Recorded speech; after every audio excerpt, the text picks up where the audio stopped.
Hello, and welcome to day 20. Can you believe that? 20 days, 11 more days to Halloween. This one here is another one about the gray.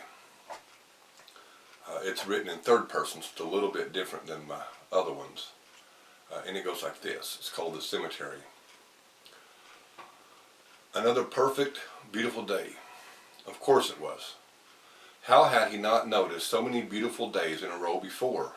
The only thing he seemed to be able to remember when he was alive were the miserable days.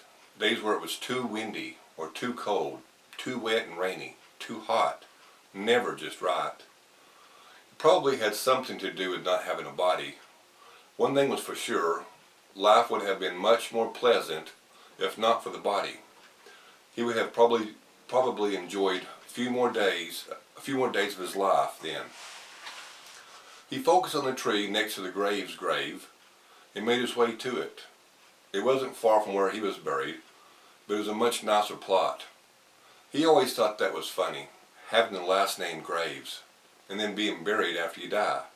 You end up with a Graves grave. Kind of funny in a way. Sitting on the Graves bench by the fence facing the graves, he looked out across the hot cemetery. It must be close to noon. Not many shadows were showing next to all the hundreds of gravestones, and the shadows around the trees and bushes were short as well. It should be hot. It looked hot out there.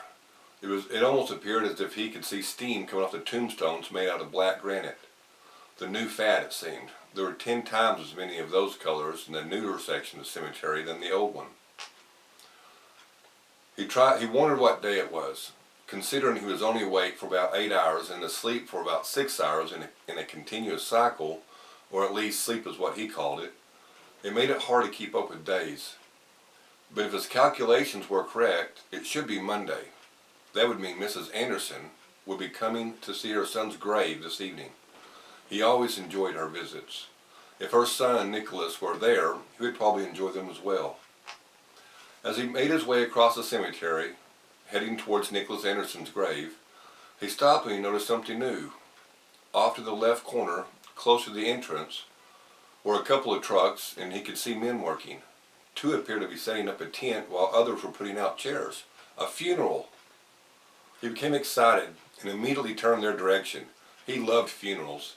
He knew that sounded morbid, but it was true. It was one of the only times that the cemetery was full of life, if that made sense.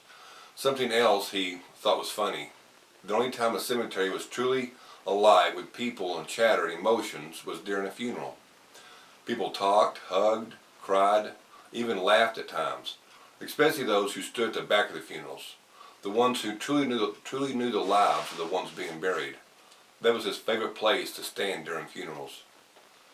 Other than that, the cemetery was a dull place to spend eternity, if that's what he was doing, especially during the winter when no one maintained their family plots and the mower guys quit showing up because the grass was dead. The spring was his favorite time. Everyone coming out to remember loved ones, Memorial Day, Easter Sunday, fresh flowers everywhere. Fake flowers, but still, they were pretty. Flags were placed on some of them. Nothing beat the cemetery in the spring. He guessed, in a way, it would almost seem as the time were that the cemetery had a life on its own as well. And that was also kind of funny. It came to life when people actually remembered the dead. He even remembered a few years ago getting to see his daughter when she came to put some flowers in a vase next to his grave. That was nice. So long ago. And at one time, he thought he was stuck somewhere between heaven and hell, but no longer thinks that. He decided this was simply eternity, some kind of heaven and some kind of hell placed together. Today, he decided he would be considering it a hell because he was disappointed when he reached a new gravesite and realized they weren't putting up the tent and placing out chairs, but they were actually taking down the tent and removing the chairs. He had missed it. It must have been an early morning funeral, and he missed it because of his stupid sleep cycle. He took his seat on one of the tombstones nearby and watched the men for a while. Thankful he could at least witness something out of the ordinary today. Something unexpected. That was always nice. He listened to them talking about what they were doing next and what they did over the weekend. Someone mentioned about the Red Sox won yesterday, and another said that they didn't watch baseball. Typical, typical conversation, but one he cherished at the moment anyhow. But during his observation, he noticed something out of the ordinary.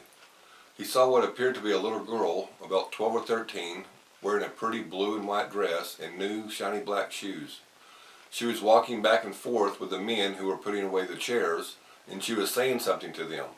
Moving closer, her muffled voice got stronger, and he could make out what she was saying. "What are you all doing?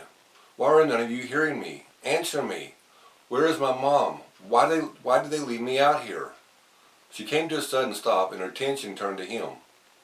For a long moment, neither said anything. After a while, she moved a little bit to the left, and his gaze followed her. When it did, her eyes lit up with excitement. "You can see me?"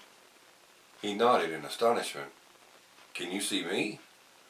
Rushing over him in a blur, she stopped right in front of him and looked up. "No one in my family could hear me. No one can see me. They left me out here. I need to get back to them. Do you know how I can get back to them?" "Uh-oh." He shook his head slowly. "I'm afraid not, child. They can't see me either, nor hear me. I'm stuck out here." She took a glance around, snarling up her nose. "In a graveyard?" She looked back up at him. "Why do you want to stay out here in a graveyard?" He would have scratched his head if he had had one. How was he going to handle this? Explain it? It's the first time he's ever seen anyone else out here who could see and hear him as well. He started recollecting everything he knew. He knew he was dead because he could remember it. He remembered the funeral too. He knew it was his name on the tombstone where he woke up every day, or not, depending on when it happens. He knew he was invisible. The only thing he did know was if he was in heaven or hell, or somewhere in between, so he'd made a guess about that. But now it seems he was going to have to rethink that conclusion. He could understand if he were a ghost stuck out here for punishment or something, and he accepted that years ago. But a little girl?